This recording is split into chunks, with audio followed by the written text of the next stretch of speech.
Subscribe करें study with professional classes को और प्रेस करें bell icon for new updated videos के लिए।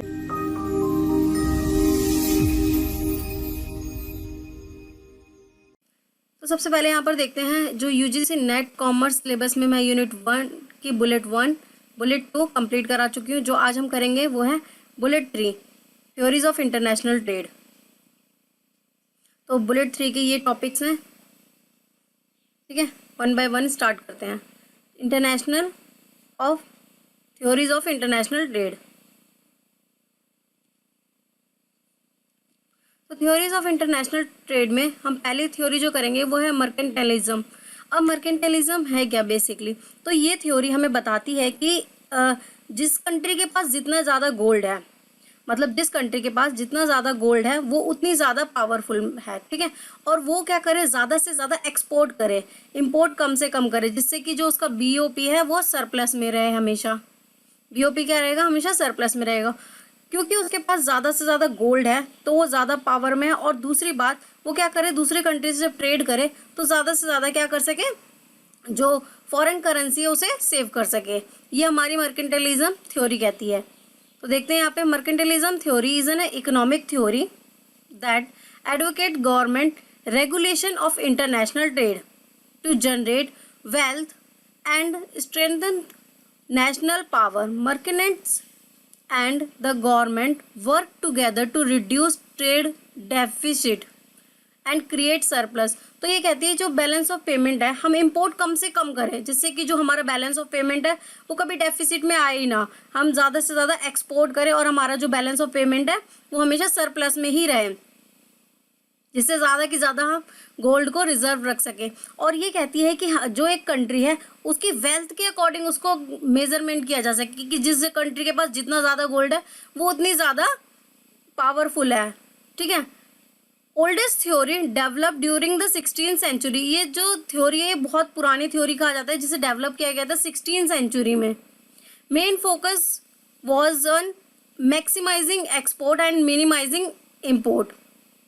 तो ये थ्योरी यही कहती है कि ज़्यादा से ज़्यादा एक्सपोर्ट किया जा सके और जितना हो सके उतना कम इंपोर्ट किया जा सके। Wealth was measured in gold and deficit was paid in gold. तो देखो यही बात है, अब मैंने आपको बताया कि जिस कंट्री के पास जितना ज़्यादा गोल्ड है वो उतनी ज़्यादा पावरफुल है और वो कंट्री क्या करे, ज़्यादा से ज़्यादा एक्सपोर्ट करे और इंपोर्ट कम से कम करे। एक एग्जाम्पल के थ्रू समझते हैं। सपोज इंडिया जो है उसके पास गोल्ड है बहुत सारा और उसकी वेल्थ अच्छी है, तो वो क्या करे, ज़्यादा से ज़्यादा एक्सपोर्ट करे और इंपोर्ट कम से कम करे, जिससे कि जो उसका बैलेंस ऑफ पेमेंट है वो हमेशा क्या रहेगा, सरप्लस में रहेगा, कभी डेफिसिट में आएगा ही नहीं, क्योंकि वो इंपोर्ट कर ही नहीं रहा है। तो फिर क्या होगा, वो उसका डेफिसिट में कभी जाएगा ही नहीं, ज़्यादा से ज़्यादा एक्सपोर्ट होगा, ठीक है। उसके पास फॉरेन करेंसीज आएंगी तो उसके पास क्या होगा, गोल्ड और ये सब कुछ रिजर्व रहेगा। ये रिजर्वेशन की बात करती है, ठीक है। नेक्स्ट अब हम यहाँ पर देखते हैं absolute advantage theory. Absolute advantage theory जो है, जो पुरानी थ्योरी थी उसको क्रिटिसाइज करती है। एडम स्मिथ के द्वारा ये थ्योरी दी गई है। एडम स्मिथ क्या कहते हैं इस थ्योरी के थ्रू कि अगर हम क्या करें, अगर हम गोल्ड के थ्रू ही मानेंगे और इम्पोर्ट करेंगे ही नहीं, जो है इंपोर्ट हम करेंगे ही नहीं, एक्सपोर्ट ही एक्सपोर्ट करते रहेंगे, तो एक कंट्री दूसरी कंट्री के साथ जो है वो ट्रेड जो है पॉसिबल नहीं हो पाएगा या बहुत कम से कम होगा। तो इससे ग्रोथ नहीं होगी कंट्रीज की। तो absolute advantage refer to ability of a party an individual. तो जिस कंट्री की जितनी एबिलिटी है उसको वो एक्सपोर्ट करना चाहिए। एब्सोल्यूट एडवांटेज थ्योरी कहती है कि एक कंट्री के पास अगर कुछ जो है प्रोडक्ट बनाने की क्षमता बहुत ज़्यादा है और वो बहुत अच्छे से मैन्युफैक्चरिंग कर सकती है रेदर देन अदर कंट्री, तो उस कंट्री को क्या करना चाहिए, वो एक्सपोर्ट करना चाहिए। जैसे देखो यहाँ एग्जांपल के थ्रू मैंने यहाँ पर लिखा है कि एक कंट्री जो है वो वीट बनाती है, वो है इंडिया, और यूके भी क्या करती है, वीट बनाती है, लेकिन 1 घंटे में ये जो है वो 6 पर kg जो है वो बनाती है इंडिया, और ये 1 kg बनाती है 1 आवर लेबर में। तो यहाँ पर आप देखोगे जो वीट है वो ज़्यादा जो है वो इंडिया प्रोड्यूस कर पा रही है rather than UK. Similar rice में हम देखते हैं तो इंडिया जो है वो 1 kg बना पा रही है 1 आवर लेबर में, और ये जो है वो 3 kg बना पा रही है। तो आप यहाँ पर देखोगे जो वीट है वो जो है इंडिया ज़्यादा बना पा रही है और यूके जो है राइस ज़्यादा बना पा रहा है। तो एब्सोल्यूट एडवांटेज थ्योरी कहती है कि इंडिया को जो है वो व्हीट ही बनाना चाहिए और यूके को राइस बनाना चाहिए और राइस बनाकर उसको एक्सपोर्ट करना चाहिए इंडिया को, और इंडिया को व्हीट बनाकर यूके को एक्सपोर्ट करना चाहिए। ठीक है, ये कहती है हमारी एब्सोल्यूट एडवांटेज थ्योरी, जो कि एडम स्मिथ ने दी थी। यहाँ पर हम एक बार पढ़ते हैं, इंडिविजुअल और फर्म और country to produce a good और सर्विसेज मोर एफिशिएंसी। तो ये कहती है कि जो ज़्यादा एफिशिएंसी से काम कर रही है, ठीक है, तो यहाँ पर देख सकते हो इंडिया जो है बहुत अच्छे से मैन्युफैक्चरिंग कर रही है और बहुत एफिशिएंटली काम कर रही है। वो 1 घंटे में 6 किलो जो है वो व्हीट बना पा रही है, लेकिन यूके नहीं बना पा रही, उनके पास इतनी एफिशिएंसी, इतनी एबिलिटी नहीं है। देन इट्स कॉम्पिटिटर, जो भी उनकी कॉम्पिटिटर कंट्रीज है, Adam Smith first describe the principle. ये जो है ये इन्होंने जो है फर्स्ट टाइम इन्होंने ये जो है दी थी theory, principle of absolute advantage in the context of international trade using labour as the only input. A country has an absolute advantage in the production of a product when it is more efficient than any other country in producing. तो ultimately इस theory में यही बोला गया है कि जो country जो एफिशिएंटली और एबिलिटी जिस कंट्री में ज़्यादा है एक प्रोडक्ट को बनाने की, उसे वही एक्सपोर्ट करना चाहिए और उस कंट्री को वो इंपोर्ट करना चाहिए जो वो ज़्यादा अच्छे तरीके से नहीं बना सकती। जैसे कि यहाँ पर देखो एग्जांपल में राइस जो है वो यूके ज़्यादा सही अच्छी तरीके से एबिलिटी के थ्रू 1 घंटे में 3 kg बना रहा है। ऐसा नहीं इंडिया बना नहीं पा रहा, बना पा रहा है बट उतनी एफिशिएंटली नहीं हो रहा। ठीक है, तो उसको क्या करना चाहिए, ये इंपोर्ट करना चाहिए राइस और एक्सपोर्ट करना चाहिए व्हीट।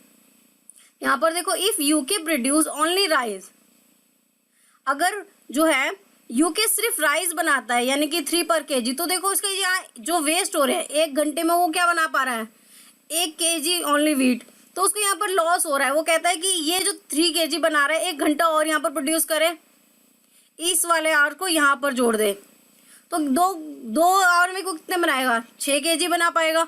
तो यहाँ पर क्या होगा, यूके को भी बेनिफिट होगा और इंडिया को भी बेनिफिट होगा। If UK produce only rice then produce 5 hour labours, यहाँ अगर वो 5 घंटे लेबर और लगाता है तो 6 kg है वो बना पाएगा। आवर्स विल बी सेव, तो वो इस तरीके से क्या करेगा, वो आवर्स को सेव कर पाएगा। अगर वो 15 घंटे में बना पा रहा है और 3 घंटे लगाकर एक्सपोर्ट करता है तो उसे 12 hours का फिर भी बेनिफिट हो रहा है।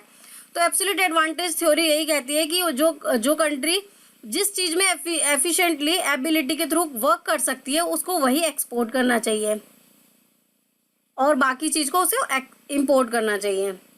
नेक्स्ट अब हम देखते हैं यहाँ पर कंपैरेटिव एडवांटेज थ्योरी। तो comparative advantage theory absolute advantage theory को उसके आगे की प्रोसेस बताती है कि अब जब हमने ये तो बता दिया कि एक कंट्री जो है एबिलिटी है उसके अंदर एक एफिशिएंसी है कि वो अच्छे से बना सकती है और मैन्युफैक्चर करके प्रोड्यूस करके दूसरी जो कंट्री है उसको एक्सपोर्ट कर सकती है। लेकिन कई बार ऐसा होता है कि एक कंट्री जो है दोनों प्रोडक्ट अच्छी एबिलिटी और अच्छी एफिशिएंसी से बना सकती है, यानी कि दोनों में जो है एडवांटेज है, और एक दूसरी कंट्री है जिसे एब्सोल्यूट डिसएडवांटेज है। जैसे एग्जांपल के लिए देखते हैं हम यहाँ पर व्हीट जो है वो इंडिया 6 per hour लेबर बना रही है और यहाँ पर 4, लेकिन यूके जो है उसको दोनों में ही एब्सोल्यूट डिसएडवांटेज है क्योंकि वो 1 hour में क्या कर रही है व्हीट बना रही है और 2 hour पर में क्या बना रही है राइस बना रही है। मतलब 1 घंटे में वो क्या कर रही है 2 किलो क्या बना रही है राइस बना रही है और 1 व्हीट बना रही है। तो यहाँ पर देखो एडवांटेज इंडिया को है, ठीक है, डिसएडवांटेज यूके को है। तो इस तरीके से इंटरनेशनल ट्रेड जो है पॉसिबल नहीं है, ऐसा डेविड रिचार्डो ने कहा। ठीक है, इन्होंने जो है उनकी जो थ्योरी थी एडम स्मिथ की उसको क्रिटिसाइज किया और कहा कि अगर एक कंट्री जो है दोनों ही प्रोडक्ट अच्छी तरीके से एफिशिएंटली बना सकती है तो वो दूसरी कंट्री से जो है वो इम्पोर्ट ही नहीं करेगी। तो इसको क्रिटिसाइज करते हुए डेविड रिचार्डो ने कहा कि अब हम इसमें देखते हैं कि जो है इनका मार्जिनल या अपॉर्चुनिटी कॉस्ट जो है वो किसकी कम आ रही है, वो किस में जो है वो ज़्यादा बेनिफिट ले सकते हैं। अब जैसे कि यहाँ पर देखोगे आप क्या है, इंडिया जो है वो 6 kg बना रही है और यूके 1 बना रही है। तो यहाँ पर उसको जो है वो 5 का लॉस हो रहा है। ये क्यों, यूके को कितना लॉस हो रहा है, 5 का। यहाँ पर देखिए तो 2 का लॉस हो रहा है। तो ये जो थ्योरी कहती है कि यहाँ पर जो है ये जो 2 का लॉस हो रहा है ये कम लॉस है, तो उसको क्या करना चाहिए, राइस को बनाना चाहिए और उसको एक्सपोर्ट करना चाहिए।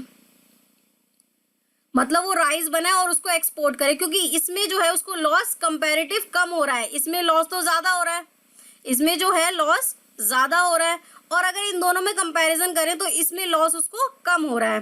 ठीक है, तो जब इसमें लॉस कम हो रहा है तो वो इसको ज्यादा से ज्यादा प्रोड्यूस करे और इसका एक्सपोर्ट करे।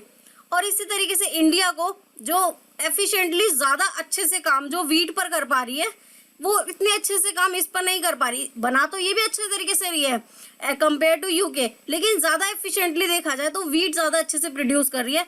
तो इंडिया को क्या करना चाहिए, राइस को इंपोर्ट करना चाहिए, ठीक है, और वीट को एक्सपोर्ट करना चाहिए। ये बोलती है हमारी डेविड रिचार्डो की कंपैरेटिव एडवांटेज थ्योरी। तो यहाँ पर एक बार पढ़ लेते हैं। Comparative advantage is an economic ability to produce a particular goods or services at lower opportunity cost than its trading partners. The theory of a comparative advantage introduces opportunity cost as a factor of analysis in choosing between different options for production. तो मैंने आपको अभी यही बताया पूरा example के through. Ability of a country to produce a goods at lower marginal cost and opportunity cost होगा ये then other product।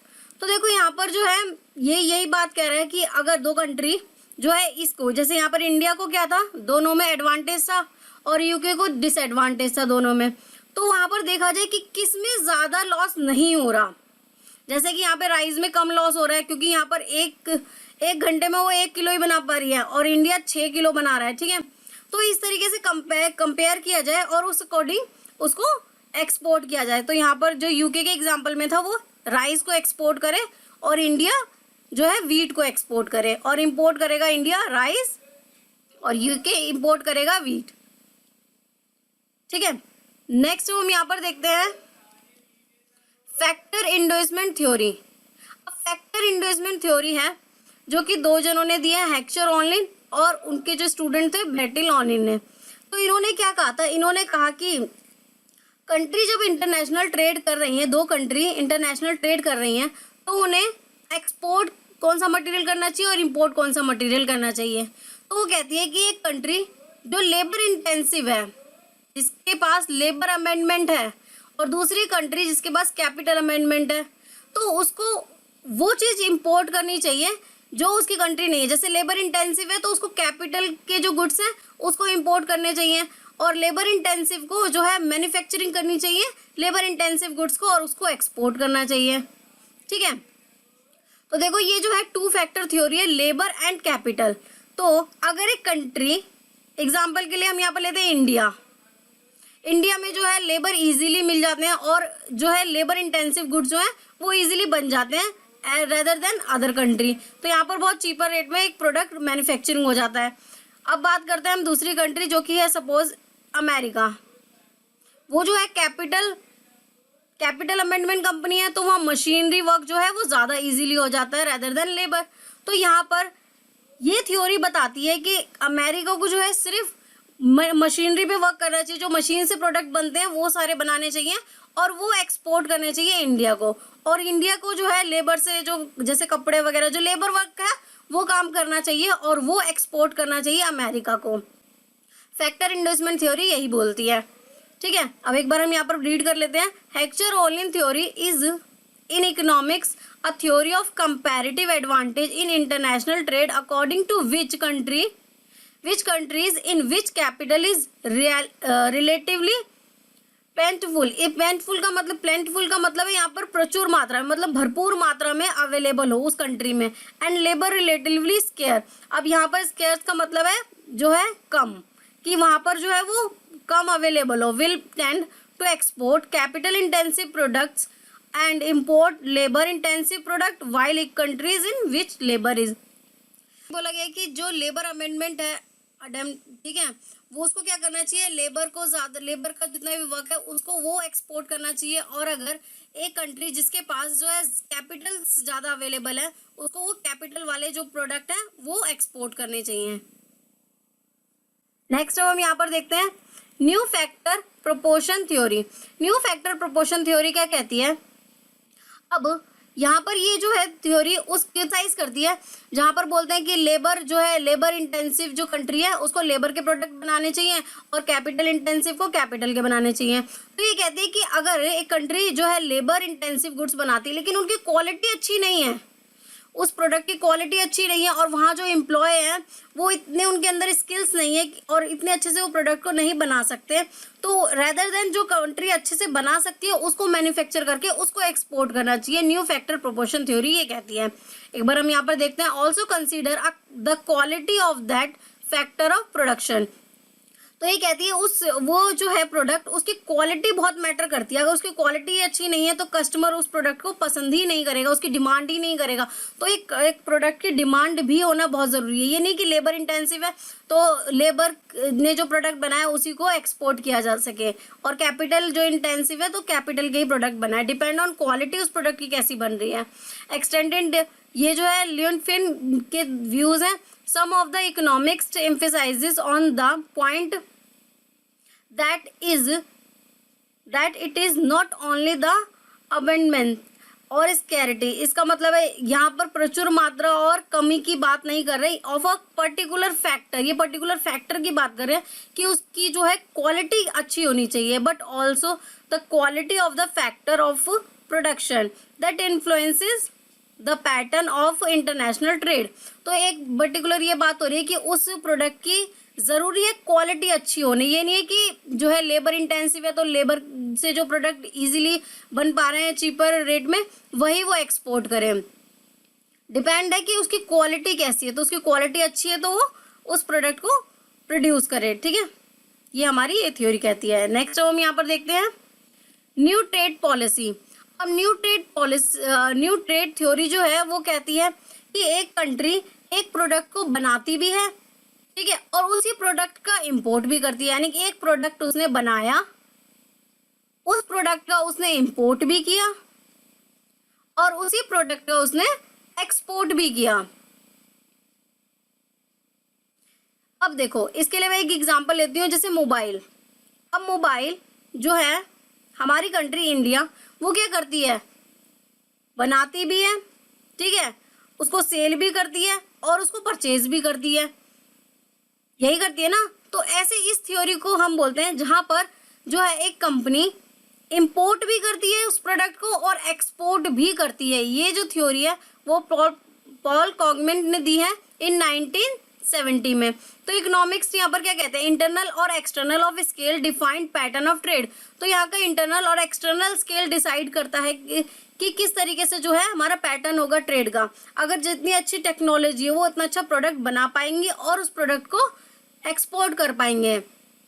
तो new trade theory is collection of economic model in international trade which focuses on the role of increasing returns of scale and the network effect which were developed in late 1970 and earlier 1980। ठीक है, example मैंने यहाँ पर लिखे Tata Motors, Mahindra cars, mobiles. तो ये क्या है, कुछ एग्जाम्पल्स हैं जो हमारी कंट्री जो है मैन्युफैक्चर भी करती है और उसको एक्सपोर्ट भी करती है। जैसे एप्पल वगैरह के मोबाइल हम क्या करते हैं, एक्सपोर्ट, वहाँ से इंपोर्ट करते हैं, और जो हमारी कंट्री मोबाइल्स बनाती है वो उनको एक्सपोर्ट भी करते हैं। तो यहाँ पर इंपोर्ट और एक्सपोर्ट दोनों ही होते हैं। और लेकिन ये जो है इसकी एक बहुत बड़ी डिसएडवांटेज है। अब कुछ कंपनियां क्या करती हैं, यहाँ पे मोनोपोलिस्टिक कर देती है। जैसे अब आपने बहुत ही गिनी चुनी टाटा मोबाइल्स कंपनियों के बारे में सुना होगा, क्योंकि ये जो है रेस्ट्रिक्ट लगा देती हैं, दूसरी जो और कंपनियां आना चाहती हैं वो आ नहीं सकती हैं, फ्री ट्रेड नहीं हो पाता क्योंकि अपनी मोनोपोलिस्टिक बना देती हैं।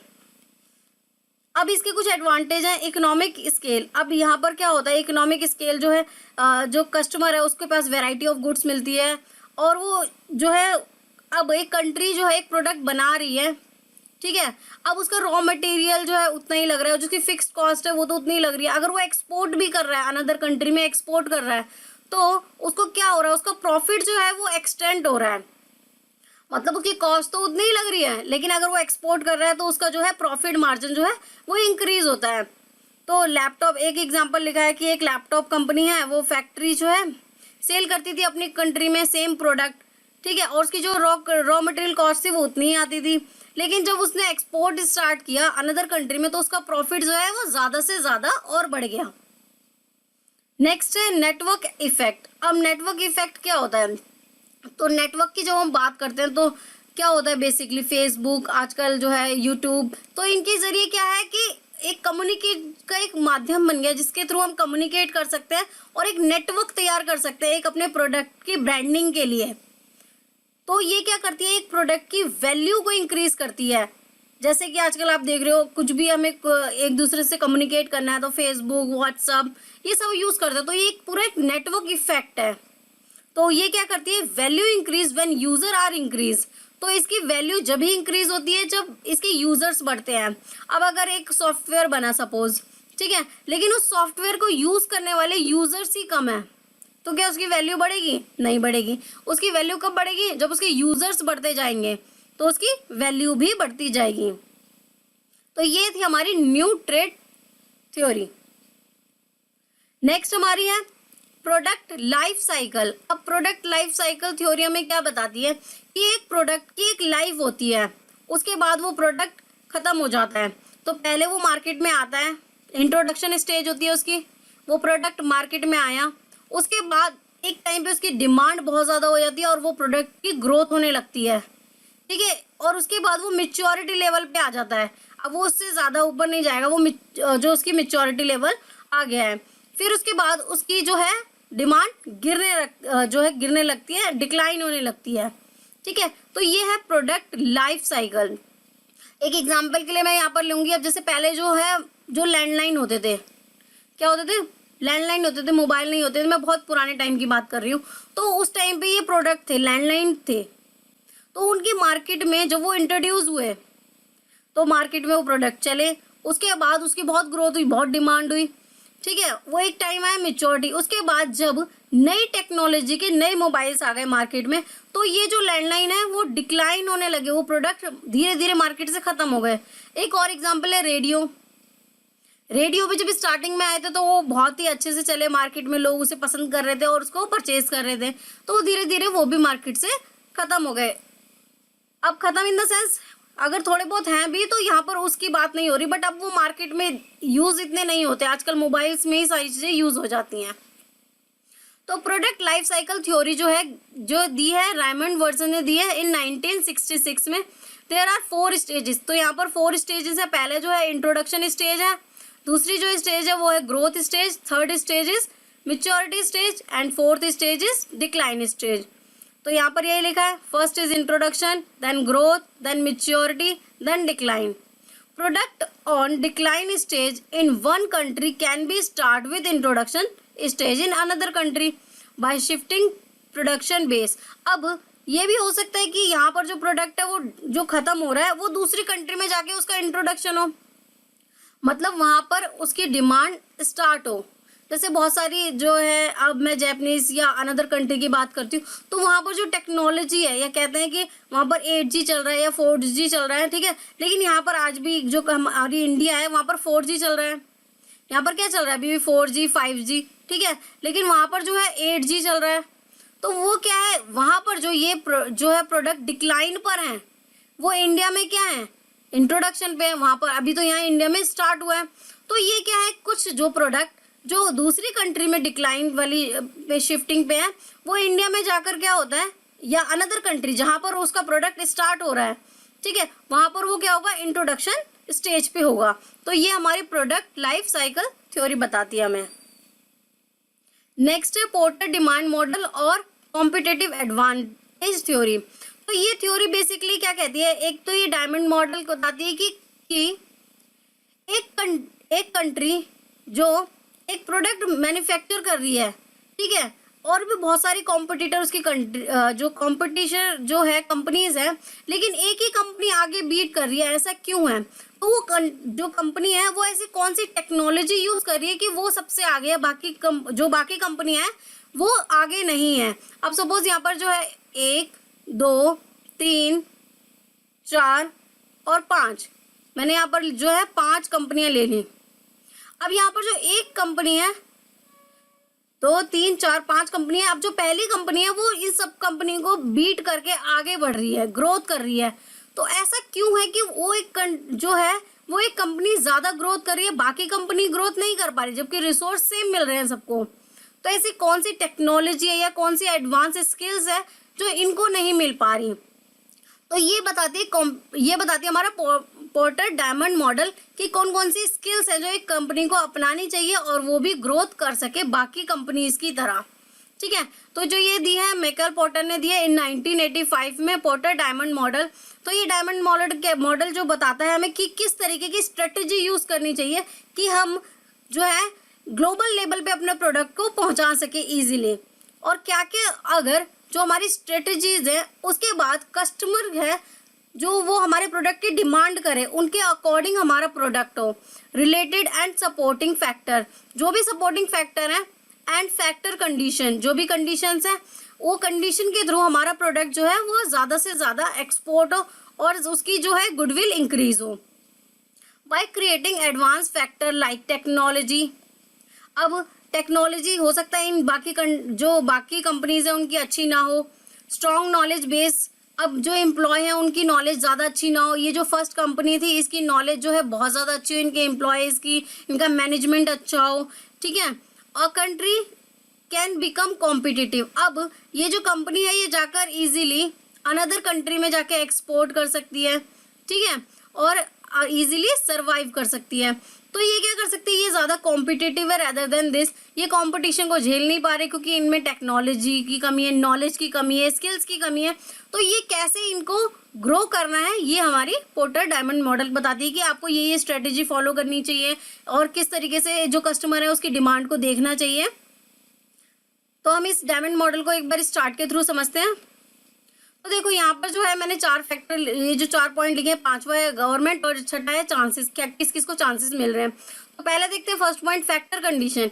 अब कैसी फैक्टर कंडीशन में हमारे यहाँ पर जो 2 पॉइंट है बेसिक और एडवांस। अब बेसिक जो है वो सबके पास होती है, सारी जो है कंट्रियों, जो सारी कंपनीज है उन सबके पास है। जैसे मैंने अभी एग्जाम्पल पे लिखा था 1 2 3 4 5, ये 5 जो कंट्रीज हैं या 5 कंपनी ले लेते एग्जाम्पल के लिए। तो फर्स्ट जो कंपनी थी वो क्या कर रही थी, ज़्यादा ग्रोथ कर रही थी और बाकी कंपनी जो है वो ग्रोथ नहीं कर पा रही थी। तो उसका एक कारण ये था, बेसिक रिसोर्स तो सबके पास है, नेचुरल रिसोर्सेज जो है वो सबके पास है। ठीक है, लेकिन जो ये है इसके पास कुछ एडवांस भी जो है जैसे कि यहाँ की जो एम्प्लॉय हैं वो बहुत ही अच्छे और स्किल और एबिलिटी है उनके अंदर, बहुत एडवांस लेवल की नॉलेज है जिससे वो जो है इजीली कॉम्पिटिटर को फेस कर पा रही है। तो फैक्टर में हमारे पास बेसिक रिसोर्स प्लस एडवांस भी होने चाहिए, जिसमें हमारे पास एम्प्लॉय की स्किल्स, एबिलिटी, नॉलेज ये सब भी होनी चाहिए। तो हमारी जो है कंपनी वो सरवाइव कर सकती है कंपटीशन में। Next is related and supporting industries, जो इससे रिलेट कर रही हैं उन सारी जो कस्टमर है, ठीक है, उसकी जो डिमांड्स है उन डिमांड को फुलफिल कर सके। ठीक है, और जो भी इंडस्ट्री में जो भी रिक्वायर्ड चीज़ें हैं वो सारी इजीली उसको मिल सके, फर्म्स की जो नीड्स हैं उनको फुलफिल कर सके, एम्प्लॉय की टेक्नोलॉजी अच्छी हो, कंपनी इजीली वहाँ पर सरवाइव कर सके। डिमांड कंडीशन, जो कस्टमर की डिमांड कंडीशन है वो कैसी हो, डिमांड कस्टमर को उनका प्रोडक्ट पसंद आ रहा हो, उसकी गुडविल अच्छी हो। ठीक है, firm strategy and structure and rivals, तो वो इजीली सरवाइव कर सकेगी राइवल्स कंट्रीज में या राइवल्स फर्म्स में, क्योंकि उसकी टेक्नोलॉजी अच्छी है, वहाँ की जो मैनेजमेंट है वो बहुत सपोर्टिंग है, डिमांड प्रोडक्ट की हो रही है। ठीक है, और गवर्नमेंट की पॉलिसीज जो है वो उसके अकॉर्डिंग वो प्रोडक्ट को मैन्युफैक्चरिंग कर रहे हैं। ठीक है, उनको क्या क्या चांसेस मिल रहे हैं। तो ये पूरा मॉडल हमें बताता है कि एक कंट्री या एक कंपनी कैसे ग्रोथ करती है या कैसे एक प्रोडक्ट को ग्लोबल लेवल पर सेल करती है। सो ये थी हमारी porter diamond model complete. Reciprocal demand जो है वो हमारी क्रिटिसाइज करती है कंपैरेटिव थ्योरी को। अब ये जो है वो जॉन स्टुअर्ट जेम्स मिल ने दी है। तो ये क्या कहती है कि हमारी कंपैरेटिव थ्योरी क्या कहती थी कि एक कंट्री अगर दोनों प्रोडक्ट बना रही है, एक कंट्री अगर दोनों प्रोडक्ट बना रही है और दोनों में ही उसे क्या हो रहा है, एडवांटेज हो रहा है, दोनों में ही बेनिफिट हो रहा है, ठीक है, और दूसरी कंट्री को दोनों में ही डिसएडवांटेज हो रहा है, एब्सोल्यूट डिसएडवांटेज, तो वो थ्योरी बोलती थी कि ये जो है यहाँ जैसे 6 बन रहे हैं और यहाँ पर 1 बन रहा है वीट, और यहाँ पर 4 जो है राइस बन रहा है और यहाँ पर 2 राइस बन रहा है, तो इसको क्या करना चाहिए, इन दोनों के कंपैरिजन इसे जो है सबसे कम लॉस जो है वो इसमें हो रहा है, लॉस किस में कम हो रहा है, राइस में कम हो रहा है यूके को, तो यूके को क्या करना चाहिए था, यूके को ये जो है एक्सपोर्ट करना चाहिए था राइस और इंपोर्ट करना चाहिए था वीट। ये हमारी बोलती थी कंपैरेटिव थ्योरी। लेकिन रेसिप्रोकल थ्योरी जो है वो उसको क्रिटिसाइज करके बताती है कि आपने ये तो बता दिया इंपोर्ट करना है कि एक्सपोर्ट करना है, लेकिन कितनी क्वांटिटी में करना है ये कैसे पता चलेगा, ठीक है। तो ये एग्जांपल हम दोबारा समझते हैं। देखो वीट जो है वो इंडिया की एफिशिएंसी एबिलिटी इतनी अच्छी है कि वो 1 घंटे पर आवर पे जो है पर आवर 6 किलो जो है वो जो वीट बनाती है, और यूके 1 घंटे में बना पा रही है 1 kg, और इंडिया राइस बना रही है 4 kg। तो यहाँ पर देखो दोनों ही वो अच्छे से मैन्युफैक्चर कर रही है, ठीक है, और यहाँ पर जो है ये दोनों ही इसको डिसएडवांटेज हो रही है, दोनों ही अच्छे से जो है प्रोड्यूस नहीं कर पा रही। लेकिन अब इनमें इंटरनेशनल ट्रेड पॉसिबल कैसे होगा, तो इसके लिए कंपैरेटिव थ्योरी बोलती थी कि ये इसको इन दोनों को देख लो, इसमें जिसमें इसको लॉस ज़्यादा हो रहा है, लॉस इसमें इसको ज़्यादा 1 में वीट में ज़्यादा हो रहा था, इसमें कम हो रहा था, तो ये इस तरीके से एक्सपोर्ट करें। अब रेसिप्रोकल थ्योरी कहती है कि ये देखें कि ये कितनी क्वांटिटी में करेंगे, जैसे रेशो यहाँ पर 6:1 और यहाँ 4:2 आ गया, ठीक है। तो यहाँ पर देखें कि इस प्रोडक्ट की डिमांड जो है इंडिया में कितनी हो रही है, जो ये वीट बना रही है, और राइस अगर वो बना रही है तो राइस की डिमांड कितनी है, ठीक है। उसकी डिमांड, उसकी टेस्ट, उसके अकॉर्डिंग वो वहाँ पर उसको सप्लाई करे, उसको इंपोर्ट या एक्सपोर्ट करे। तो देखो अगर वो वीट बना रही है तो वीट में तो उससे लॉस है ही। अगर वो राइस एक्सपोर्ट कर रही है, क्या कर रही है यहाँ पर, राइस एक्सपोर्ट कर रही थी ना यूके क्या कर रही है, राइस एक्सपोर्ट कर रही है। तो जो वो राइस एक्सपोर्ट कर रही है तो यहाँ पर इसका मतलब है कि वो 4 kg दे, उसे 4 kg देना पड़ेगा ना उसे। तो वो 4 kg कितना दे, अगर उसकी डिमांड सपोज उस कंट्री में उसके टेस्ट के अकॉर्डिंग वहाँ पर है ही नहीं, सपोज 2K है, तो 2K ही उसको क्या करना पड़ेगा, सप्लाई करनी पड़ेगी, एक्सपोर्ट करना पड़ेगा। तो according to demand, according to customer taste, according to preferences, वो किसको प्रेफरेंस दे रहे हैं, यूके के प्रोडक्ट को दे रहे हैं या इंडिया के इंडिया के प्रोडक्ट को दे रहे हैं। तो उसकी डिमांड, टेस्ट, प्रेफरेंस, इसके अकॉर्डिंग डिसाइड किया जा सके कि इतनी परसेंटेज जो है वो यहाँ पर एक्सपोर्ट होगी, ठीक है। ये बताती है हमें रेसिप्रोकल डिमांड थ्योरी। रेसिप्रोकल का मतलब ही होता है रिवर्स, ठीक है। Reciprocal demand means the relative strength and elastic of demand of 2 trading countries for each other product in term of their own product, ठीक है। तो वहाँ पर देखें इलास्टिक ऑफ डिमांड कि किसकी डिमांड ज़्यादा है उस कंट्री में। सपोज यूके के जो है वो प्रोडक्ट इंडिया में जो है इतने पसंद नहीं किए जाते, तो वो कंट्री इतने सारे एक्सपोर्ट क्यों करेगी, जितने जो है उसकी डिमांड हो रही है उसी के अकॉर्डिंग वो एक्सपोर्ट करेगी, ठीक है, और उतनी ही क्वांटिटी में करेगी। तो यही बताती है, it is use to indicate a country's demand for 1 product it is prepare to give up in exchange.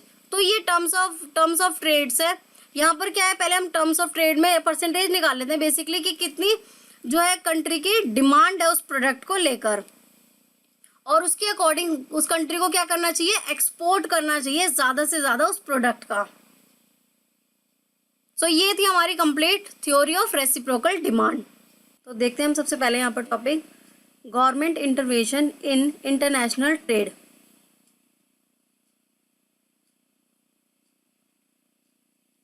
Government intervention in international trade.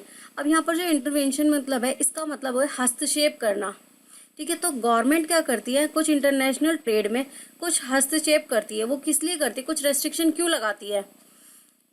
तो government possesses barriers and interfere in other ways like foreign trade policies like restrict trade policy, free trade, it regulate trade to maintain safety and ensure it benefit nation.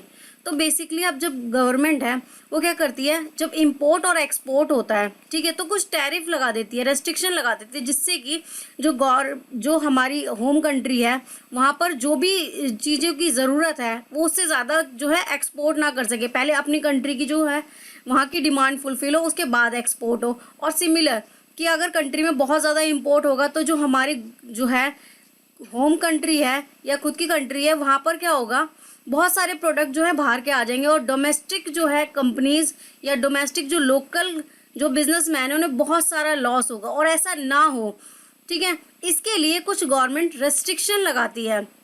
इसी को हम बोलते हैं government intervention इन international trade, कि trade में बहुत सारे tariff लगा देना, जिसके थ्रू जो है इंपोर्ट कम से कम हो और एक्सपोर्ट हो, लेकिन जब जो उस कंट्री की डिमांड है उसको फुलफिल हो जाए, ठीक है, तो उसके बाद ही ये हो सके। और ये किस लिए लगाती है, कुछ पर्टिकुलर प्रोडक्ट पे लगाती है कि उसकी क्वालिटी जो है वो अच्छी हो और जो कस्टमर है उसकी सेफ्टी को ध्यान में रखते हुए इन प्रोडक्ट्स पे लगाई जाती है।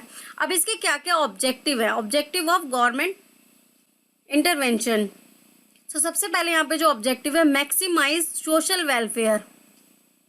अब ये जो गवर्नमेंट है वो इसलिए लगाती है कि जो है सोशल वेलफेयर सबसे ज़्यादा हो सके, यानी कि जो सोसाइटी है उसके वेलफेयर के लिए काम हो। अगर कंपनी एक मैन्युफैक्चरिंग कर रही है एक प्रोडक्ट, ठीक है, उसके बाद वो बहुत सारे पॉल्यूटेड कर देती है, कुछ भी जो भी एरियाज करती है, तो उसके बाद वो रेस्ट्रिक्शन लगा देती है गवर्नमेंट की, आप इससे ज़्यादा जो है नहीं प्रोडक्शन कर सकते, या इतनी लिमिट है, या आपको कुछ ना कुछ CSR के परसेंटेज के रूप में देना होगा, ठीक है, कुछ टैरिफ लगा देती है। तो ये इसलिए करती है जिससे कि जो है कस्टमर और सोसाइटी का वेलफेयर हो सके, सोशल वेलफेयर हो सके।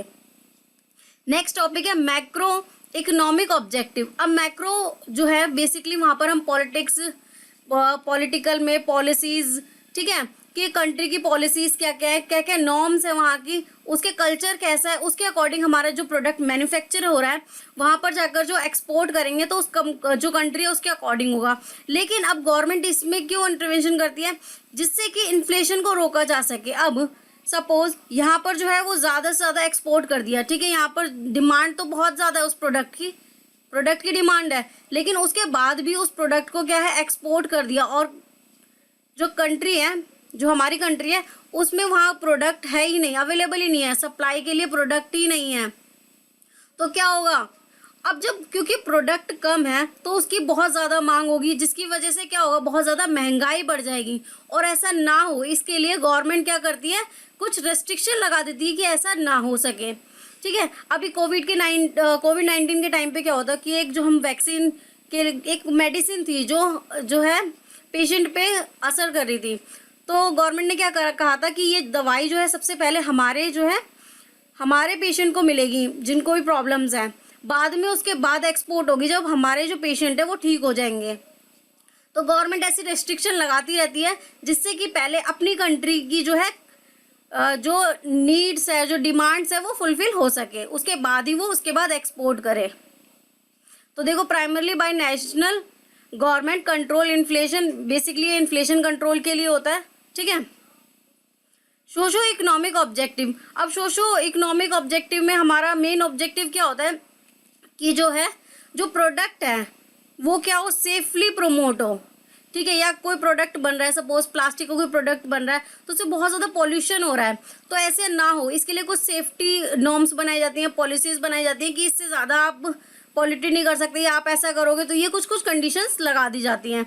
तो बेसिकली ये सोशल वेलफेयर के लिए काम करती है। Motivated by concern over fairness, promote safety, certain risk, ठीक है। अदर ऑब्जेक्टिव, क्या क्या ऑब्जेक्टिव होते हैं अदर, कि प्रमोट नेशन यूनिटी, हम अपनी नेशन की यूनिटी को प्रमोट करते हैं कि हम भारतीय हैं, इस यूनिटी को प्रमोट करते हुए तो गवर्नमेंट है बहुत सारी रेस्ट्रिक्शन लगाती है, ठीक है, और वो कुछ कंडीशंस में लगाती है कि अगर आपको प्रोडक्ट जो है, और कुछ छूट भी देती है कि आप ज़्यादा एक्सपोर्ट करो, ठीक है, या इंपोर्ट करना है तो इतने परसेंटेज में आप कर सकते हो। तो ये कुछ गवर्नमेंट जो है वो रेस्ट्रिक्शन लगाती है। तो ये था हमारा पूरा पोर्शन गवर्नमेंट इंटरवेंशन इन इंटरनेशनल ट्रेड का। नेक्स्ट हम यहाँ पर देखते हैं tariff and non tariff barriers. अब टैरिफ बैरियर बेसिकली होता क्या है, ठीक है। अब गवर्नमेंट जो है ट्रेड बैरियर्स जो है क्यों लगाती है कि ज़्यादा से ज़्यादा जो है इंपोर्ट ना हो सके। अब एक हमारी कंट्री है, ठीक है, इंडिया बहुत सारा इंपोर्ट कर लेती है, तो क्या होगा, हमारा बैलेंस ऑफ पेमेंट जो है वो डेफिसिट में चला जाएगा, और हमारी कंट्री जो है, जो लोकल यहाँ के जो बिजनेसमैन है, वो उनका क्या होगा, उनको बहुत ज़्यादा लॉस हो जाएगा। और ऐसा ना हो, इसके लिए गवर्नमेंट क्या करती है, कुछ रेस्ट्रिक्शन लगाती है, इसे हम बोलते हैं ट्रेड बैरियर्स, ठीक है। तो ट्रेड बैरियर्स क्या है, ट्रेड बैरियर्स में कुछ गवर्नमेंट रेस्ट्रिक्शन लगाती है कि आप इससे ज़्यादा इंपोर्ट नहीं कर सकते, और अगर एक्सपोर्ट करना है तो ये कंडीशन है, पहले जो अपने नेशन की जो है नीड्स डिमांड वो फुलफिल होगी, उसके बाद ही आप एक्सपोर्ट कर सकते हो। तो trade barriers are government includes induced restriction on international trades with the objective of protecting interest of domestic produce and earn revenue and improve position of balance of payment। ये इसलिए भी लगाती है कि गवर्नमेंट को जो है वो रेवेन्यू के तौर पर कुछ टैक्सेस मिल जाए, ठीक है, और वो बैलेंस ऑफ पेमेंट को क्या कर सके, डेफिसिट से कम कर सके, ठीक है। तो रेस्ट्रिक्शन लगाने का एक ये भी कारण है कि उनको एक रेवेन्यू मिल जाता है, प्लस उस पर एक लिमिट लग जाती है कि आप इससे ज़्यादा इंपोर्ट नहीं कर सकते, इससे ज़्यादा एक्सपोर्ट नहीं कर सकते, तो ये लिमिट लगाई जाती हैं। अब इसमें जो है टाइप ऑफ ट्रेड बैरियर्स, ये दो टाइप के होते हैं। पहला जो है टैरिफ बैरियर्स, ठीक है, दूसरा नॉन टैरिफ बैरियर। तो हम पहले पढ़ते हैं टैरिफ बैरियर क्या होता है। अब जो टैरिफ बैरियर है बेसिकली ये लगाया जाता है कि एक प्रोडक्ट की जो है वो वैल्यू इंक्रीज हो जाती है। सपोज गवर्नमेंट ने एक प्रोडक्ट जो बाहर से इंपोर्ट हो रहा था, उसका प्राइस एग्जांपल के लिए ले रही हूँ 10 रुपये है, ठीक है। जब लेकिन इंडिया में आकर वो इंपोर्ट हुआ, उसके बाद जब वो प्रोडक्ट सेल हुआ तो 12 रुपये का सेल हुआ, तो जो 2 रुपये था ये क्या लग गया, ये टैरिफ के तौर पे जो टैक्स गवर्नमेंट ने ले लिया, ठीक है। उसके बाद ये गवर्नमेंट ने ले लिया टैरिफ के रूप में, जिससे कि इंपोर्ट क्या हो, कम से कम हो सके। तो ये क्या करती है, एक प्रोडक्ट की कॉस्ट को इंक्रीज कर देती है। तो देखो यहाँ पर लिखा है मैंने, price increases value of product. वो क्या करती है, उस पर्टिकुलर वैल्यू पे टैक्स लगाती है, जिससे उस वैल्यू जो प्रोडक्ट है उसकी इंक्रीज हो जाती है। The term tariff means tax on duty tariff. तो टैक्स ऑन ड्यूटी यानी कि जो है वो उस पर्टिकुलर जो है प्रोडक्ट पर लग जाती है। Tariff barriers are the tax barrier on the monetary barriers. इसको मॉनेटरी बैरियर्स भी बोलते हैं क्योंकि ये बेसिकली मुद्रा के रूप में या मनी के फॉर्म में लगती है। Imposed on internationally trade goods when they cross the national border. तो यही था, एक कंट्री से दूसरी कंट्री में ये लगते हैं, ठीक है। एक कंट्री अपनी कंट्री के बिजनेस को बचाने के लिए या वहाँ पर ज़्यादा से ज़्यादा इंपोर्ट ना हो, इसको बचाने के लिए वो कुछ टैरिफ्स को लगाती है, जिससे वहाँ के जो डोमेस्टिक हैं, जो लोकल हैं, उनके बिजनेस को जो है बचाया जा सके और उनको प्रमोट किया जा सके। According to the origin and destination of goods. अभी कुछ पॉइंट्स हैं। तो पहला पॉइंट है origin and destination of goods, कि एक गुड्स जब डिलीवर होके दूसरी कंट्री तक पहुंचता है तो किस तरीके के जो है टैरिफ लगते हैं, ठीक है, किस तरीके के टैरिफ लगते हैं। तो पहला है यहाँ पर एक्सपोर्ट ड्यूटी। अब एक्सपोर्ट ड्यूटी भी लगती है, और ये इसलिए लगाई जाती है कि एक कंट्री जो है वो ज़्यादा से ज़्यादा एक्सपोर्ट ना कर सके। अब आप कहोगे कि ऐसा क्यों, ये इसलिए कि अगर एक कंट्री में जो डिमांड है उस डिमांड को फुलफिल करके उसके बाद वो एक्सपोर्ट हो, इसलिए ये एक्सपोर्ट ड्यूटीज लगाई जाती हैं on export imposed by exporting country. ये एक्सपोर्टिंग कंट्री लगाती हैं इंपोर्ट ड्यूटी। अब इंपोर्ट ड्यूटी लगाई जाती है जिससे कि प्रोडक्ट ज़्यादा से ज़्यादा इंपोर्ट ना किया जा सके दूसरी कंट्री से, on import imposed by importing country. तो ये कौन लगाती है, ये भी इम्पोर्टिंग कंट्री लगाती है जो इम्पोर्ट करती है उस पर्टिकुलर प्रोडक्ट को। थर्ड जो है हमारा लगती है ट्रांजिट ड्यूटी।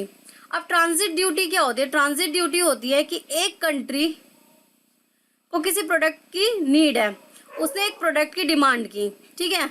अब वो प्रोडक्ट सपोज किसी तीसरी कंट्री से होकर किसी उस कंट्री में जा रहा है जहाँ ज़रूरत है, ठीक है। एग्जाम्पल के लिए ये ए कंट्री है, ये बी कंट्री है और ये सी कंट्री है, ठीक है। अब यहाँ पर जो है वो बी कंट्री को प्रोडक्ट चाहिए, लेकिन ये जो है प्रोडक्ट ए पहले सी को भेजेगा, सी के थ्रू बी तक पहुँच रही है, ठीक है। तो ऐसे क्या हो रहा है, ये उस प्रोडक्ट को घूमकर उस तक पहुंच रही है, तो इसको बोलते हैं transit duty on product passed from another country and imposed by country from which good पास। तो ये भी एक ट्रांजिट ड्यूटी पे की जाती है क्योंकि उस कंट्री से वो प्रोडक्ट पास होकर उस कंट्री तक पहुंचा है। अब कुछ मेजर टैरिफ बैरियर्स हैं, ठीक है। स्पेसिफिक ड्यूटी, अब स्पेसिफिक ड्यूटी पर्टिकुलर वेट पे लगती है कि आप एक जो प्रोडक्ट है, सपोज एग्जांपल के लिए कि आप 10 किलो से ज़्यादा आप इस प्रोडक्ट को नहीं ले सकते या नहीं इंपोर्ट कर सकते, तो इस पे कुछ जो है स्पेसिफिक ड्यूटी लग जाती है कि आप 10 किलो से ज़्यादा जैसे ही ज़्यादा ऊपर मंगाओगे तो आपको ड्यूटी पे करनी पड़ेगी। सम यूनिट और ऑन द वेट, उस वेट पर वो ड्यूटी पे करनी पड़ती है। नेक्स्ट है एड वॉल्यूम टैरिफ। अब ये क्या होता है, ये पर्टिकुलर मॉनेटरी फॉर्म में होता है कि एक वैल्यू लगा दी, एक वैल्यू की 20,000 से ज़्यादा क्या अगर आप प्रोडक्ट जो है वो इंपोर्ट कर रहे हो तो आपको 20,000 से ज़्यादा पर आपको एक्स्ट्रा टैरिफ बैरियर्स जो है वो पे करनी पड़ेगी, एक्स्ट्रा ड्यूटी पे करनी पड़ेगी। उसका नाम होगा ad volume tariff on the monetary value of the goods, ठीक है। मॉनेटरी वैल्यू यहाँ पर मनी से रिलेट है। कंबाइंड ड्यूटी, अब कंबाइंड ड्यूटी में ये दोनों ही आ जाते हैं, स्पेसिफिक ड्यूटी और एड वॉल्यूम टैरिफ, यानी कि आपको वेट के अकॉर्डिंग भी देना होगा और मॉनेटरी फॉर्म में भी देना होगा, दोनों ही फॉर्म में आपसे ली जा सकती है। स्लाइडिंग स्केल ड्यूटी, अब sliding scale duty basically agriculture product पे होती है। Agriculture product duty various price और कॉमोडिटी, इन प्राइजेस जो एग्रीकल्चर है उन पर ये टैरिफ ड्यूटी ली जाती है। प्रोटेक्टिव टैरिफ, अब ये कंपटीशन को कम से कम करने के लिए प्रोटेक्टिव टैरिफ लिया जाता है। अब सपोज एक कंट्री जो है वो दूसरी कंट्री में एक प्रोडक्ट को सेल कर रही है और वो ज़्यादा से ज़्यादा इंपोर्ट कर रही है, तो ना हो सके ज़्यादा से ज़्यादा इंपोर्ट, इसके लिए वो क्या करती है, एक प्रोटेक्टिव टैरिफ लगाई थी कि इसके बाद भाई देखो आपने बहुत ज़्यादा जो हमारी कंट्री है उसने बहुत इंपोर्ट कर लिया और हमारे डोमेस्टिक लोकल जो है वो मार्केट को बचाया जा सके, इसके लिए प्रोटेक्टिव टैरिफ लगाया जाता है। नेक्स्ट हम यहाँ पर देखते हैं अकॉर्डिंग टू देयर फंक्शंस और पर्पस ऑफ इम्पोजिशन, ठीक है, कि हमारा जो है वो ठीक से काम हो सके और हमारे पर्पस की हमारे पास ज़्यादा से ज़्यादा जो है रेवेन्यू अर्न हो सके। तो देखो यहाँ फर्स्ट पॉइंट है revenue tariff, to earn revenue. अब अगर ड्यूटीज़ जो है वो पे कर रहे हैं इम्पोर्टर एक्सपोर्टर, तो क्या होगा, गवर्नमेंट के पास रेवेन्यू कलेक्ट हो जाएगा, टू अर्न रेवेन्यू एक पर्पस हो गया। एंटी डंपिंग ड्यूटी, अब एंटी डंपिंग ड्यूटी होता क्या है, देखो एक कंट्री एग्जांपल के लिए ले रही हूँ, ये है जापान, ठीक है, और ये है अनदर कंट्री इंडिया। अब यहाँ पर क्या होगा, इनके यहाँ पे जो है सपोज 8G चल रहा है, ठीक है, 8G चल रहा है। अब हमारी जो कंट्री है वहाँ 4G चल रहा है, ठीक है। अब इनके यहाँ जो है ये 8G प्रोडक्ट है, अब इसके बाद 9G आ गया, तो इन्होंने सोचा क्यों ना 8G जो है वो इंडिया में सेल आउट कर दिया जाए, क्योंकि यहाँ पे ये प्रोडक्ट की डिमांड बिल्कुल ख़त्म हो गई है, तो यहाँ सेल आउट कर दिया जाए, यहाँ डंप कर दिया जाए, ठीक है। तो ऐसे जो कंट्री हैं वहाँ पर जो कंपनीज हैं वो अनदर कंट्री में जाकर उस प्रोडक्ट को डंप ना कर सके, क्योंकि यहाँ पर आके तो बहुत सस्ते में बेचेंगे वो अपने प्रोडक्ट को, और ऐसा ना कर सके इसके लिए एंटी डंपिंग ड्यूटी लगाई जाती है। एक और एग्जांपल के थ्रू समझते हैं। सपोज एक प्रोडक्ट जो 100 रुपये में वो अपनी कंट्री में बेच रहा था, ठीक है, अब वो क्या कहते हैं, उसकी डिमांड खत्म हो गई, उसने अनदर कंट्री में जाकर उस प्रोडक्ट को सोचा अब 100 में बिक रहा था, अब तो बिल्कुल ख़त्म हो गया, मैं क्यों ना इसे 40 रुपये में बेच देता हूँ अनदर कंट्री में, मुझे तो प्रॉफिट हो जाए क्योंकि यहाँ पे डिमांड खत्म हो चुकी है, ठीक है। लेकिन अब यहाँ के लोकल जो है वो प्रोडक्ट को बना रहे हैं, तब भी वो 60 रुपये का बन रहा है, और क्योंकि ये 40 रुपये में बेच रहा है तो यहाँ के कस्टमर क्या करेंगे, वो 40 रुपये वाला प्रोडक्ट लेंगे और लोकल जो मार्केट है उसको ये ख़राब कर देगा, और ऐसा ना हो इसके लिए एंटी डंपिंग ड्यूटी लगाई जाती है, जिसके बाद इसमें कुछ जो है टैक्सेस ऐड करके इसको 60 के बराबर कर दिया जाएगा। To offset dumping effect dumping a situation when the goods are exported to another country at price lower than its market cost। तो मैंने अभी आपको यही बताया था 100 रुपये का जो प्रोडक्ट था उसके बाद भी वो 40 रुपये में दूसरी कंट्री में बेच रहा था, जिससे कि वो डंप कर रहा था क्योंकि वो प्रोडक्ट एक्चुअली खत्म हो चुका है पूरी तरह, ठीक है।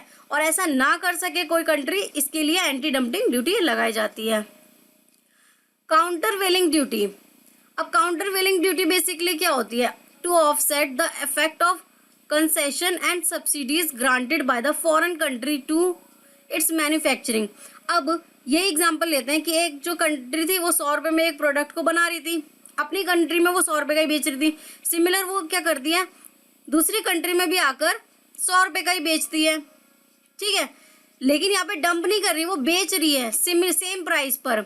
लेकिन दिक्कत यह है कि यहाँ के जो लोकल्स मार्केट जो ये प्रोडक्ट बना रहे हैं, ये कितने का बना रहे हैं? 60 रुपये का, ठीक है। तो गवर्नमेंट कहेगी क्योंकि यहाँ पे इंफ्रास्ट्रक्चर जो है ज़्यादा अच्छा है, टेक्नोलॉजी ज़्यादा अच्छी है, तो वो 100 रुपये में जो प्रोडक्ट है जो बना पा रहे हैं, और यहाँ पर 160, अच्छा 60 नहीं 160 रुपये, तो ये 100 रुपये का प्रोडक्ट जो है वो 160 में ये कंट्री बना पा रही है, उसकी कॉस्ट ये आ रही है, ठीक है। तो ऐसा ना हो सके इसके लिए गवर्नमेंट क्या करती है? काउंटरवेलिंग ड्यूटी लगा देती है, जिससे कि ये जो 100 रुपये का प्रोडक्ट है जो वो अपनी कंट्री में बना रहा था, वो दूसरी कंट्री में जब बेचेगा तो वो कितने का बेचेगा? 160 रुपये का ही, क्योंकि गवर्नमेंट ने इस पर कुछ ड्यूटीज़ लगा दी। और ये देखो यहाँ पर जो लोकल मार्केट में जो बिजनेसमैन बना रहे थे उसके बराबर इसका कॉस्ट हो गया, ठीक है। जिससे लोकल मार्केट जो बिजनेसमैन है उनके साथ उनका लॉस ना हो, इसके लिए ये काउंटरवेलिंग ड्यूटी लगाई जाती है। According to the trade relation, single column tariff. अब सिंगल कॉलम टैरिफ क्या होता है कि सबके लिए एक ही टैक्स, ठीक है। जो भी ट्रेड करेगा उसका यही सेम परसेंटेज हर कंट्री को देना, ये होता है सिंगल कॉलम टैरिफ। अब डबल कॉलम टैरिफ क्या होता है कि जिसके साथ हमारे रिलेशन अच्छे हैं, जैसे इंडिया के जिस कंट्री के रिलेशन जिसके साथ अच्छे होंगे उसको क्या करना? लोअर रेट पे दे देना, प्रोडक्ट लोअर परसेंटेज पे दे देना, और जिसके साथ अच्छे नहीं है उसको हायर पे देना। तो ये होता है डबल कॉलम टैरिफ, ठीक है। टैरिफ कम लगा देना, टैरिफ ज़्यादा लगा देना, इस अकॉर्डिंग। नेक्स्ट है ट्रिपल कॉलम टैरिफ। इसमें 3 रेट्स होते हैं। एक तो जनरल होते हैं जो सबके लिए होंगे, जैसे 1 रेट, और यहाँ पर दूसरा होता है जिसको हम प्रेफरेंस देते हैं, ठीक है। जिस कंट्री को हम क्या करेंगे? प्रेफरेंस देंगे कि हमारे इस कंट्री के साथ रिलेशन बहुत अच्छे हैं, हम इनके साथ टैरिफ जो है बहुत ही कम लगाना चाहते हैं, ठीक है। और दूसरा था, तो ये 3 तरीके के हमारे टैरिफ होते हैं, सिंगल कॉलम, डबल कॉलम और ट्रिपल कॉलम टैरिफ। नेक्स्ट हम यहाँ पर देखते हैं नॉन टैरिफ बैरियर्स। अब नॉन टैरिफ बैरियर्स क्या होते हैं? नॉन टैरिफ बैरियर बेसिकली क्या होता है? क्वांटिटी पे लगते हैं, और ये जो है वो प्रोडक्ट की जो है वैल्यू को इंक्रीज नहीं करते, वैल्यू तो उतनी ही रहेगी। ये रेस्ट्रिक्शन लगाते हैं क्वांटिटी पर कि आप इससे ज़्यादा क्वांटिटी नहीं मंगा सकते, या इतनी क्वांटिटी के बाद आप उसको एक्सपोर्ट नहीं कर सकते, इतनी क्वांटिटी के बाद आप इंपोर्ट नहीं कर सकते। तो ये होते हैं नॉन टैरिफ बैरियर्स। ये बेसिकली लगता है quantity not value increase in product. Non tariff barriers to trade are trade barriers that restrict import or export of goods or services through mechanism other than simple imposition of tariff. Any barrier other than tariff are known as non-tariff barrier. तो जो tariff है उसके अलावा जो भी हैं उन सबको हम नॉन टैरिफ बैरियर्स बोलते हैं। ये बेसिकली क्वांटिटी पर लगते हैं, ठीक है। ये उस प्रोडक्ट की वैल्यू को इंक्रीज नहीं करते, ये क्वांटिटी पे लगते हैं कि उससे ज़्यादा आप इंपोर्ट एक्सपोर्ट नहीं कर सकते। Major non tariff barriers, licensing, कि अगर आपको कोई प्रोडक्ट यहाँ पर इंपोर्ट करना है या एक्सपोर्ट करना है तो आपको पर्टिकुलर एक लाइसेंस चाहिए हो, उसके बाद ही आप वहाँ पर इंपोर्ट कर सकते हो प्रोडक्ट को या एक्सपोर्ट कर सकते हो, ठीक है। तो इंपोर्ट एक्सपोर्ट के लिए एक लाइसेंस बना देना। Importing to a certain goods need licensing, जैसे मेडिसिन के लिए चाहिए होता है, ठीक है, एग्जाम्पल के लिए। और जैसे कि अभी क्या हुआ था कोविड-19 के टाइम पे कि नॉन टैरिफ बैरियर्स लगा दिए गए थे कि ये मेडिसिन आप ज़्यादा से ज़्यादा एक्सपोर्ट नहीं कर सकते, ठीक है, या इस क्वांटिटी के बाद आप एक्सपोर्ट नहीं कर सकते, क्योंकि जो है अभी इंडिया में बहुत लोगों को उसकी ज़रूरत थी उस मेडिसिन की, इसलिए ये लगा दी गई थी बैरियर्स। वॉलेंट्री एक्सपोर्ट रेस्ट्रिक्शन, ये क्या था? A voluntary export restraint VER is a trade restriction on a quantity of a goods that an exporting country is allowed to export to another country. This limit is self imposed by the exporting country. अब voluntary export basically क्या होता है? ये export country लगाती है। Example के लिए लेते हैं हम कि इंडिया एक एक्सपोर्ट कंट्री है, ठीक है, वो किसी अदर कंट्री को, सपोज अमेरिका को क्या कर रही थी? मेडिसिन सप्लाई कर रही थी। अभी कोविड-19 था ना, तो मेडिसिन सप्लाई कर रही थी। अब क्योंकि यहाँ इंडिया में पेशेंट को या जो है बहुत ज़्यादा नीड हुई, तो इन्होंने कहा गवर्नमेंट ने कि अभी आप एक्सपोर्ट नहीं कर सकते, ठीक है, तो यहाँ पर कर दी वॉलेंट्री एक्सपोर्ट रेस्ट्रिक्शन कि अभी आप नहीं कर सकते एक्सपोर्ट की क्वांटिटी पर, या कुछ क्वांटिटी पर लगा दी कि आप इतनी ज़्यादा उसको सेंड नहीं कर सकते या नहीं दे सकते, ठीक है। तो ये कुछ ड्यूटीज लगा दी जाती है, कुछ टैरिफ लगा दिए जाते हैं जिससे वो उसको ना दे सके आगे। एग्जाम्पल के लिए एक अनदर कंट्री लेते हैं, किसी हमने क्या किया, एक कंट्री है दूसरी कंट्री को क्या करा?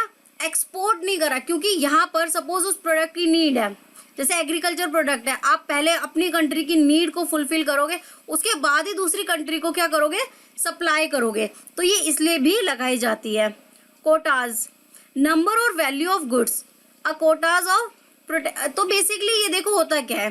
प्रोटेक्शनिज्म। अब यहाँ पर ये क्या करती है? प्रोटेक्ट करती है कि आप इससे ज़्यादा नहीं दे सकते। अब जो एग्रीकल्चर के प्रोडक्ट है, सपोज सारे के सारे एक्सपोर्ट करना स्टार्ट कर दें कि हम वहाँ से तो अच्छा प्राइस मिल रहा है, हम क्यों ना ये प्रोडक्ट जो है एक्सपोर्ट करना स्टार्ट कर दें, तो फिर जो क्या होगी, जो उसकी कंट्री की जो नीड्स होंगी उसको वो फुलफिल नहीं करेंगे, वो डायरेक्ट एक्सपोर्ट में लग जाएंगे। और ऐसा ना हो इसके लिए क्या करा जाता है? नॉन टैरिफ बैरियर्स को लगाया जाता है।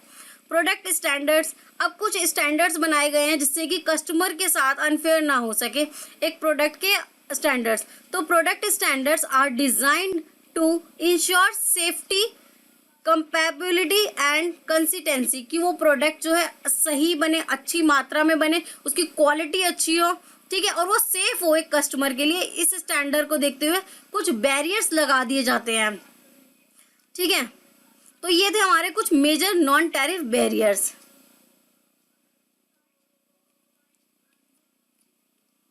नेक्स्ट है हमारा इंडियन फॉरेन ट्रेड पॉलिसी और new India's foreign trade policy. तो इंडियन फॉरेन ट्रेड पॉलिसी, अब जब हम इंडियन फॉरेन ट्रेड पॉलिसी की बात करते हैं तो इंडियन फॉरेन ट्रेड पॉलिसी में बेसिकली हम इंपोर्ट और एक्सपोर्ट की बात करते हैं कि हम इंपोर्ट जो करेंगे वो कैसे करेंगे और उसमें क्या क्या रेस्ट्रिक्शन लगानी होंगी या किस किस को लिबरल करना पड़ेगा, और सिमिलर एक्सपोर्ट करेंगे तो किस किस चीज़ में रेस्ट्रिक्शन लगानी है और किस किस चीज़ को लिबरल करना है, ये पॉलिसी हमें बताती है। Foreign trade policy refer to the policy concerning export and import. Therefore, it is also known as export import policy. इसको हम import export policy के नाम से भी जानते हैं। The trade policy significantly affect the different business unit differently.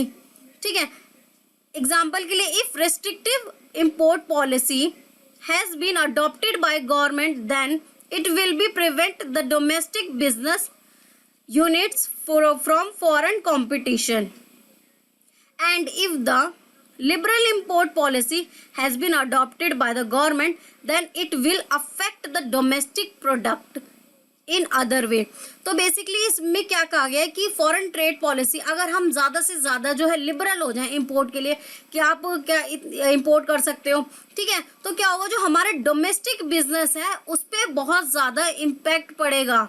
वहाँ के जो डोमेस्टिक बिजनेसमैन है उनको लॉस होने लगे, क्योंकि यहाँ जो वो प्रोडक्ट बना रहे हैं वो सेल नहीं होगा क्योंकि ज़्यादा से ज़्यादा इम्पोर्ट और चीपर रेट में होगा, ठीक है। तो इसके लिए इसको प्रोटेक्ट करने के लिए कुछ इम्पोर्ट पे कुछ रेस्ट्रिक्शन लगाई जाती हैं जो उस पर ज़्यादा से ज़्यादा इम्पैक्ट ना कर सके, या इम्पोर्ट करना है तो कितना इम्पोर्ट करना है, ठीक है, उसके लिए कुछ रेस्ट्रिक्शन लगाई जाती है। तो India's foreign trade policy in सब पे जो है उन सबको देखती है।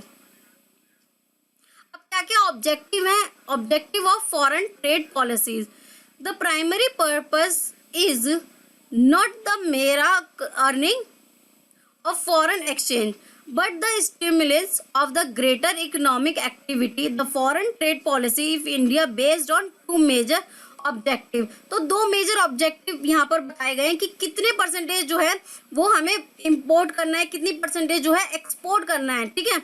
It emphasizes to double the percentage share of global merchandise trade within the next 5 year. तो ये बता रहे हैं, इसका ये मेन ऑब्जेक्टिव ये है कि हम जो हमारे प्रोडक्ट है उसको ग्लोबल ले जाएं और जो है उनका जो है प्रॉफिट वो दुगना हो सके नेक्स्ट 5 ईयर में. ये प्लान के थ्रू फॉरेन ट्रेड पॉलिसी बनाई जाती है. इनके मेन ऑब्जेक्टिव होते हैं. It act as an effective instrument of India economic growth. और इसको बहुत ही अच्छा इफेक्टिव इकोनॉमिक ग्रोथ माना जाता है कि अगर हमारी ये सारी चीज़ें सही से हुई, हमारी पॉलिसी सही बनी, सही जो रेस्ट्रिक्शन लगानी चाहिए वो हमने सही लगाए, जहाँ लिबरल होना चाहिए वहाँ लिबरल हुए, तो ये एक बहुत ही अच्छा एक इंस्ट्रूमेंट बन सकता है इकोनॉमिक ग्रोथ के लिए, हमारी डेवलपमेंट के लिए, हमारी अर्थव्यवस्था की डेवलपमेंट के लिए. By giving a thrust to employment generation, technological development was promoted in the policy and strengthening industrial infrastructure. तो एम्प्लॉयमेंट को ज़्यादा से ज़्यादा बढ़ावा मिलेगा, डेवलपमेंट होगी, टेक्नोलॉजी बढ़ेगी और हमारी जो है पॉलिसीज़ को प्रमोट करना, बिजनेस को प्रमोट करना, ग्लोबल पे अपने प्रोडक्ट को प्रमोट करना, तो ये एक इकोनॉमिक ग्रोथ का बहुत बड़ा पार्ट होगा. तो ये ऑब्जेक्टिव फॉरेन ट्रेड पॉलिसी में रखे जाते हैं. अब कुछ इंपॉर्टेंट पॉइंट्स देख लेते हैं हम यहाँ पर इंडियन फॉरेन ट्रेड के. The foreign trade policies essentially to a set of guidelines for the import and export of goods and services. तो बेसिकली क्या बताता है, ये गाइडलाइंस प्रोवाइड करता है कि आपको ऐसे ऐसे इम्पोर्ट करना है, ये आपको एक्सपोर्ट करना है through the goods and services both them. These are established by the director general of foreign trade. DGFT के द्वारा जो है इसे एस्टैब्लिश किया गया है. The governing body for the promotion and facilitation of export and import under the ministry of the commerce and industry. The policy is notified for a period of 5 year. मतलब ये पर्टिकुलर जो policy बनाई जाती है India's foreign trade policy basically 5 साल के लिए बनाई जाती है कि हम 5 साल की हमारे ऑब्जेक्टिव है, इनको फुलफिल करने के लिए हमने ये पॉलिसी बनाई है. ठीक है. और it is updated every year. ये हर साल अपडेट होती है on March 31 and the change come into affect April 1. 1 अप्रैल को इसमें जो भी चेंजेस होते हैं, जो भी अपडेट होती है उसको अपडेट कर दिया जाता है और उसके इफेक्ट 1 अप्रैल को दिखते हैं. While the trade policy covers both import and export, its primary object is to facilitate trade by reducing transaction cost and time, thereby making Indian export more globally competitive. तो यहाँ पर यही बोला है कि जो ट्रेड पॉलिसीज़ हैं वहाँ पर इम्पोर्ट और एक्सपोर्ट दोनों को कवर किया गया है कि जो ऑब्जेक्टिव है हमारा है वो क्या है कि समय पर मिले वो प्रोडक्ट और उसकी कॉस्ट कम से कम हो. ठीक है. और एक्सपोर्ट को है जो है बढ़ावा दिया जा सके. तो इसके लिए जो है फॉरेन ट्रेड पॉलिसी बनाई जाती है. नेक्स्ट हम यहाँ पर देखते हैं provides the basic framework of policy for promoting export and trade. तो ये एक बेसिक फ्रेमवर्क प्रोवाइड करता है कि आपको इस तरीके से जो है पूरी जो है इंपोर्ट करना है, एक्सपोर्ट करना है. The current FTP foreign trade policy जो है अभी हमारी करंट में चल रही है वो है 2015 से लेकर 2020 तक. Focuses on improving India's market share in existing market. ये इसलिए बनाया गया था 2015 से 20 तक कि जो हमारी इंडिया की जो कंडीशन है जो मार्केट की उसको जो है अच्छी तौर पे बढ़ाया जा सके, उसकी ग्रोथ करी जा सके. And products as well as exploring new product, और नए नए प्रोडक्ट को एक्सप्लोर किया जा सके. एंड न्यू मार्केट, और नई नई मार्केटों में. The centre extended the foreign trade policy the provide export linked incentives till 30 सितंबर. तो अभी जैसे कि आप जानते हो कोविड-19 चल रहा है, कोरोना चल रहा है, तो उस टाइम पे अभी क्योंकि पॉलिसी में बहुत सारी चीज़ें अपडेट करनी थी जो नहीं हो पाई, इसके लिए क्या करा गवर्नमेंट ने 30 सितंबर 2021 तक इसे क्या करा बढ़ा दिया गया है. इस साल के लिए इसे बढ़ा दिया गया है. This existing trade policy 2015 to 20 was expire on March this year. तो ये मार्च में क्या होना था, खत्म होनी थी, लेकिन क्योंकि यहाँ पर कोविड चल रहा था जिस वजह से इसे जो है बढ़ा दिया गया है। Last year the government had extended the policy till 31st March 2020 तक इसे बढ़ा दिया गया था, ठीक है, यहाँ पर 30 सितंबर 2020, ठीक है।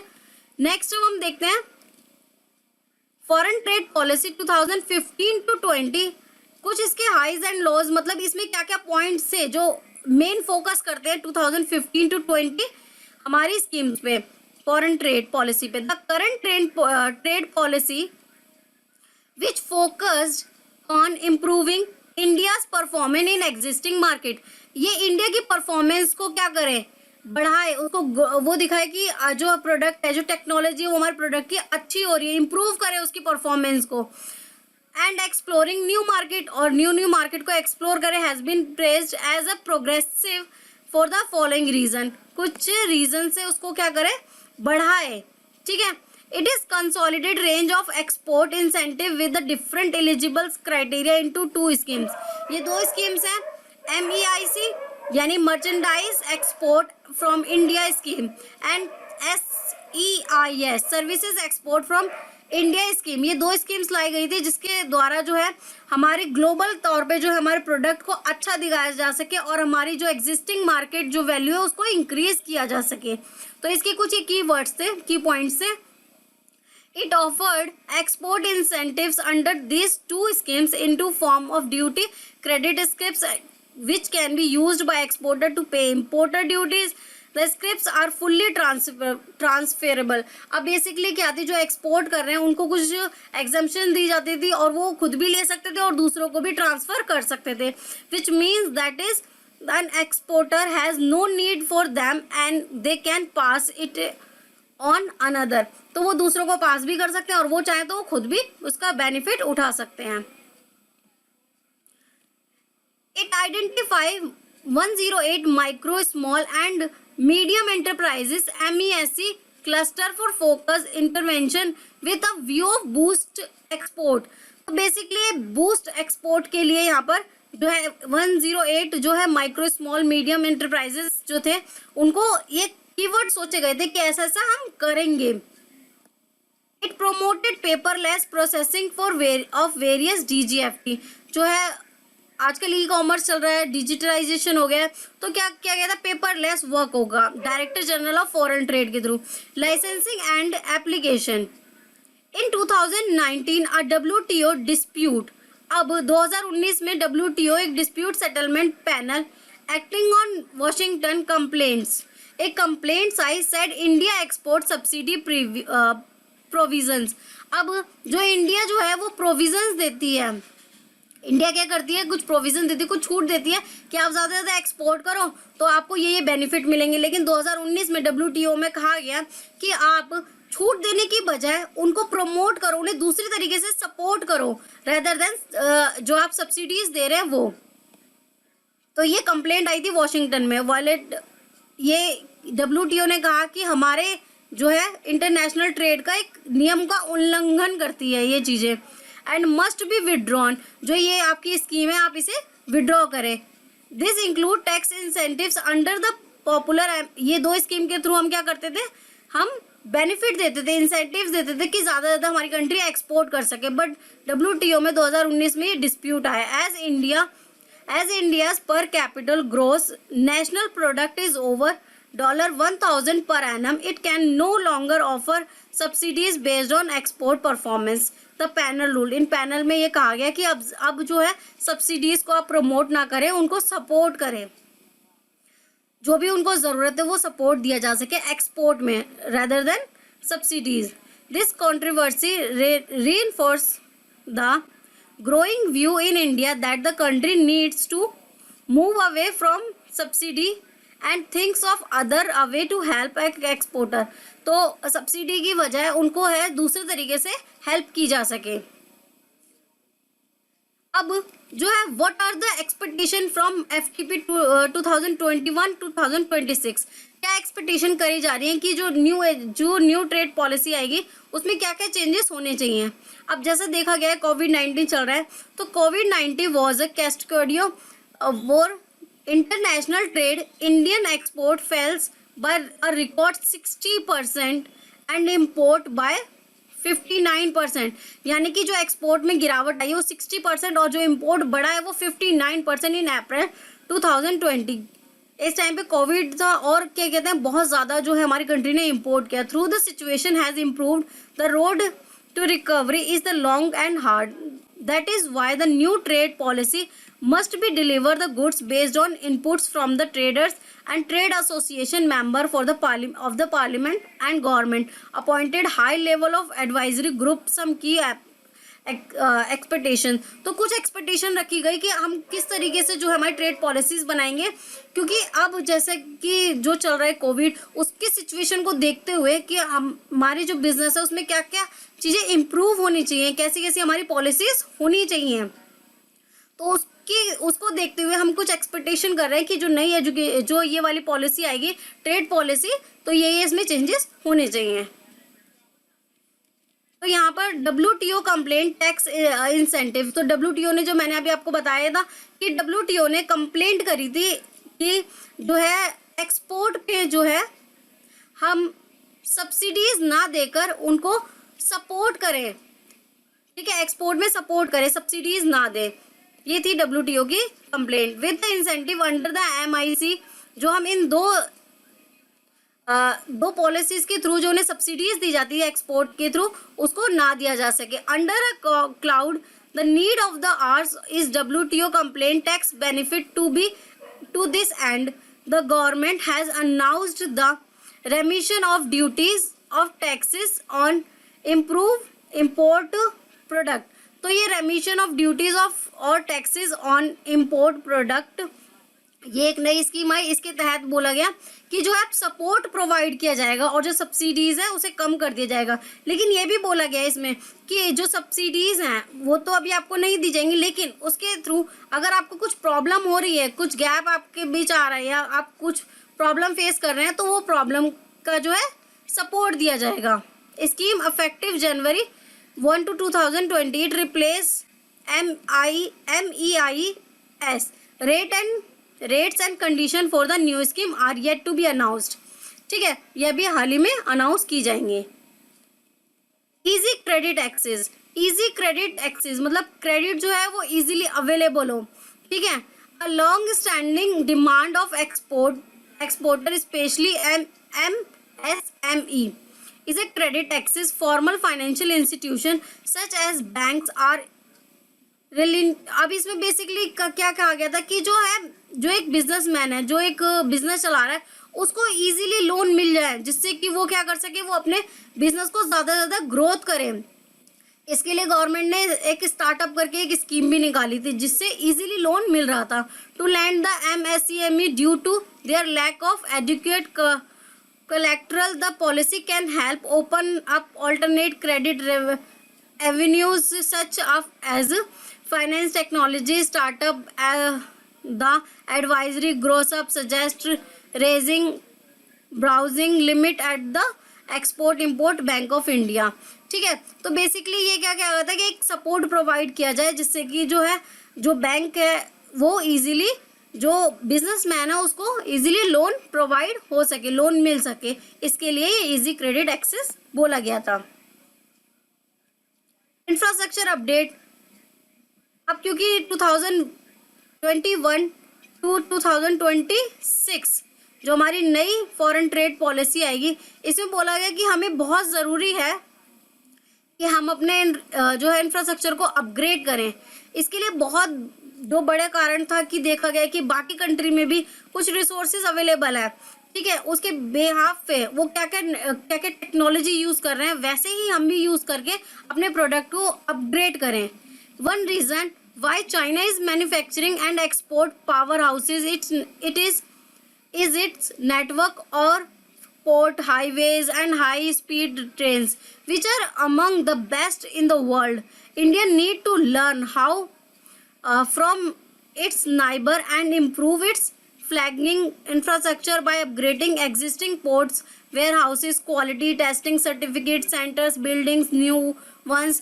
तो ये बोला गया कि हम देखते हैं कि जो हमारा पड़ोसी देश है वो काफ़ी सारी टेक्नोलॉजी में जो है बहुत अच्छी अच्छी चीज़ें बना रहे हैं, काफ़ी अपग्रेडेड चीज़ें, तो क्यों ना हम उनसे कुछ चीज़ें सीखें और उन चीज़ों को अपडेट करें. ठीक है. The trade infrastructure for the export sector, a scheme of the for a developing infrastructure to promote export was launched in 2017 for a period of 3 years. 3 साल के लिए लॉन्च की गई थी. Many in industry hope it will be extended. तो सोचा गया था कि इसको एक्सटेंड किया जा सकता है. ठीक है. तो ये था हमारा इंफ्रास्ट्रक्चर अपग्रेड. नेक्स्ट है लेस सब्सिडी मोर सपोर्ट. अब जो WTO ने जो कंप्लेंट की थी उसमें कहा गया था कि एक्सपोर्टर को है सब्सिडी जो है नहीं देनी और उनको ज़्यादा से ज़्यादा सपोर्ट करना है. तो in 2020 commerce ministry Piyush Goyal said quality technology and scale of production were the answer of India global ambition not subsidy. Many in the industry agree saying government support in form of skills development program and technology upgradation. तो कुछ programmes बनाए जाएं, skill develop की जाए, जो employees हैं, जो businessman हैं, ठीक है, उन सबको स्किल डेवलप की जाए, टेक्नोलॉजी अपग्रेड की जा सके, ये सब चीज़ें अपडेट की जा सके जिससे कि एक्सपोर्टर को बढ़ावा दिया जा सके. Rather than subsidies would help them become more competitive. ठीक है. Paramedical, biotechnical and medical devices are some factor that could do with upskill. Similarly, the trade policy could include incentives with a focus on research development, something the government has spoken in the past on the technology front of amendment technology upgradation fund, which is facilitate improvement in the investment productivity, quality and export. The textile industry through technology upgrades can be Republican and the other sector. तो basically इसमें यही बोला गया कि जो exporter हैं उनको हम क्या करें, अच्छी टेक्नोलॉजी दें, अच्छी जो है स्किल प्रोवाइड करें. ठीक है. इसके लिए इन्होंने amendment technology upgradation fund scheme भी बनाए जिसके थ्रू क्या कर सके, लेस सब्सिडी और मोर सपोर्ट करके यहाँ पर कहा गया, और जिससे कि हमारे जो प्रोडक्ट है वो ग्लोबल मार्केट में जो है कंपटीशन को झेल सके और वहाँ पर वो स्टैब्लिश हो सके. Tax break. अब टैक्स ब्रेक बेसिकली क्या था, तो यहाँ पर जो था वही था कि जो है एक्सपोर्टर को क्या कर सके, एक्सपोर्टर को सब्सिडी की जगह जो है वो सपोर्ट दिया जा सके. लेकिन वो किस तरीके से, अब उनको कैसे सब्सिडीज दी जाएंगी. If India were to do away with the subsidy, exporter would still need some form of government support. तो easier and lower taxes are a way filling the game. तो वो उसको बहुत easy बनाया जा सके और lower taxes को, जो taxes हैं उसको कम किया जा सके जिससे कि जो है वो gap को ख़त्म किया जा सके. The reduction of the corporate tax rate and simplification of duty structure are long standing demand. and तो ये बेसिकली यही कह रहे हैं कि जो वो गैप है टैक्स को कम किया जा सके और बहुत इजी से इजी बनाया जा सके जिससे कि एक्सपोर्टर को जो है बढ़ावा मिल सके. The confidential of the Indian industry suggestion simplification and the import duty structure the following. The general principle of higher duty of finished goods. General principle क्या है कि हायर ड्यूटी फिनिश्ड गुड, उसमें बहुत सारी ड्यूटीज लग जाती है finished goods पे. ठीक है. उसको कम करने की ज़रूरत है. And lower minimal duty of the intermediates, और जो उनकी इंटरमीडिएट्स है उनकी ड्यूटी कम है. एक ये भी बहुत बड़ा रीज़न है. तो इसको क्या करें, इसको ठीक किया जा सके, इसको अपडेट किया जा सके. And raw material, there are also demand for the overall improvement of the existing scheme such as the EPCG and duty drawback scheme. तो ये भी जो स्कीम्स है इसमें इनकी इम्प्रूवमेंट जो है एग्जिस्टिंग इम्प्रूव की जा रही है. तो टैक्स ब्रेक बेसिकली यही बता रहा है कि जो टैक्सेस हैं उनको कम किया जा सके और इजी किया जा सके जिससे जो है एक्सपोर्टर को बढ़ावा मिल सके, उनकी सब्सिडीज की जगह उन्हें सपोर्ट दिया जा सके. नेक्स्ट है digitisation and e-commerce. With the कोविड-19 डिस्टर्बिंग ट्रेडिशनल सप्लाई चेन. तो ये जो है जो कोविड-19 था, जैसे पहले जितना भी व्यापार हो रहा था, जो भी काम हो रहे थे वो पेपर के थ्रू हो रहे थे, ऑफलाइन हो रहे थे। लेकिन अब जो कोविड-19 है उसने हमें सिखाया, उसने हमें बहुत सारी चीज़ें लर्न करनी कि किस तरीके से है जो डिजिटाइजेशन के थ्रू हम अपना व्यापार कर सकते हैं, अपने बिजनेस कर सकते हैं, अपनी एजुकेशन को इंक्रीज कर सकते हैं। तो ये सारी चीज़ें जो है, ये जो ट्रेडिशनल सप्लाई चेन थी उसको उसने खत्म कर दिया, उसको चेंज कर दिया। Indian needs more modern trade practices. Digitization and e-commerce are two ways to go about the digitization. Can start with making common import export process paperless work हो सके। trade bodies NASCOM for example recommendation on online mechanism for export importer exporter code IEC holder to change their particular mobile number email IDs. तो इसके through वो सब क्या कर सकें, जो उनकी लाइसेंसिंग है, जो उनके पेपर है, उनको चेंज किया जा सके। It also make a case for encouraging e commerce और एक्सपोर्टर, और उनको क्या कर सके, इंकरेज करे, ई कॉमर्स को ज़्यादा से ज़्यादा इंकरेज करना चाहिए। Including e commerce export platform under निर्यात बंधु करके ये स्कीम भी जो है लॉन्च की गई है, जो ई कॉमर्स को ज़्यादा से ज़्यादा प्रमोट कर रहा है और एक्सपोर्ट को प्रमोट कर रहा है। Niryat Bandhu scheme for mentoring entrepreneur to in international trade. तो इसको जो है एंटरप्रेन्योर को बहुत ही ज़्यादा प्रोत्साहित किया जा रहा है इस स्कीम में कि आप आओ और यहाँ पर डिजिटाइजेशन के थ्रू या ई कॉमर्स के थ्रू आप अपने बिजनेस को ज़्यादा से ज़्यादा ग्रोथ करो। Establishing e-commerce export promotion cell within the export promotion council and. तो इस जो है एक्सपोर्ट प्रमोशन काउंसिल्स बनी है, वहाँ पर जो है एक्सपोर्ट को प्रमोट किया जा सकता है, करा जाता है ई कॉमर्स के through. Establishing e-commerce export zone to promote MSME। तो यहाँ पर क्या है, ई कॉमर्स के थ्रू जोन्स को प्रमोट किया जाता है, वहाँ के प्रोडक्ट को प्रमोट किया जाता है। ये सब था हमारे डिजिटाइजेशन में कि आजकल सारी चीज़ें ही जो है डिजिटाइजेशन होती जा रही हैं। Export awareness at a time Indian exporters are defeated not by a lack of trade opportunity but by a lack of awareness of the same। अब बेसिकली क्या होता है कि जो बिजनेसमैन है उसको बहुत सारी नॉलेज है, वो प्रोडक्ट बना रहा है, ठीक है, लेकिन वो कैसे एक्सपोर्ट करना है वो उसको नॉलेज ही नहीं है।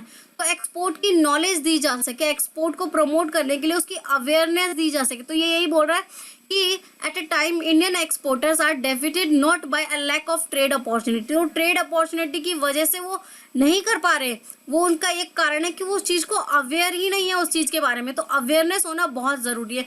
The trade policy can make a provision the government workshops and awareness program. तो गवर्नमेंट को क्या करना चाहिए, बहुत सारी वर्कशॉप अटेंड करानी चाहिए उन्हें, और बहुत सारे अवेयरनेस प्रोग्राम बनाने चाहिए that educate and inform traders about international laws and standard, global market, intellectual property rights, patent, geographical indication. तो उन्हें बताने चाहिए उनकी क्या क्या राइट्स हैं, क्या क्या जो है इंटेलेक्चुअल प्रॉपर्टी राइट्स, ठीक है, ग्लोबल मार्केट के बारे में बताना चाहिए, स्टैंडर्ड्स बताने चाहिए, उन्हें लॉ बताने चाहिए, जिससे कि वो एक्सपोर्ट के बारे में ज़्यादा से ज़्यादा अवेयर हो चुके हैं। इसके लिए बहुत सारे जो है प्रोग्राम्स उन्हें चलाने चाहिए। Import wish list. अब क्या होता है कि जो एक बिजनेसमैन है उसको बहुत सारी चीज़ें इंपोर्ट करनी पड़ती है अपने पर्टिकुलर प्रोडक्ट को बनाने के लिए। तो हर एक कंट्री की कुछ इंपोर्ट विश लिस्ट होती है कि हमें ये प्रोडक्ट चाहिए ही चाहिए होंगे अनदर कंट्री से। तो while most of the exportation might be geared toward export, India's import community has its wish list too, which include permission to import capital goods on certification basic and to import prohibited item which is approved of central government approved board of approval और interministerial standing committees। तो basically जो country में import होगा वो किसके through होगा, वो जो है अप्रूव्ड गवर्नमेंट के थ्रू होगा, सेंट्रल गवर्नमेंट के थ्रू, बोर्ड ऑफ अप्रूवल। तो इसके थ्रू उनको पहले अप्रूव करवाना पड़ेगा, उसके बाद ही वो क्या कर सकते हैं, इंपोर्ट कर सकते हैं अपनी कंट्री में। तो ये थी इंपोर्ट विश लिस्ट। जो उनको इंपोर्ट करना है उसके लिए उन्हें परमिशन लेनी पड़ेगी, उनको लाइसेंस लेना पड़ेगा, उन्हें सर्टिफिकेट लेना पड़ेगा, तभी वो उसके बाद इंपोर्ट कर सकते हैं। सो फ्रेंड्स, वीडियो अच्छी लगी तो वीडियो को लाइक करें, चैनल को भी सब्सक्राइब करें और अपने फ्रेंड्स के साथ शेयर करना ना भूलें। आप हमें Telegram group, Facebook page, Instagram और हमारे ब्लॉगर पे ही फॉलो कर सकते हैं, जिसका लिंक मैं डिस्क्रिप्शन में दूंगी।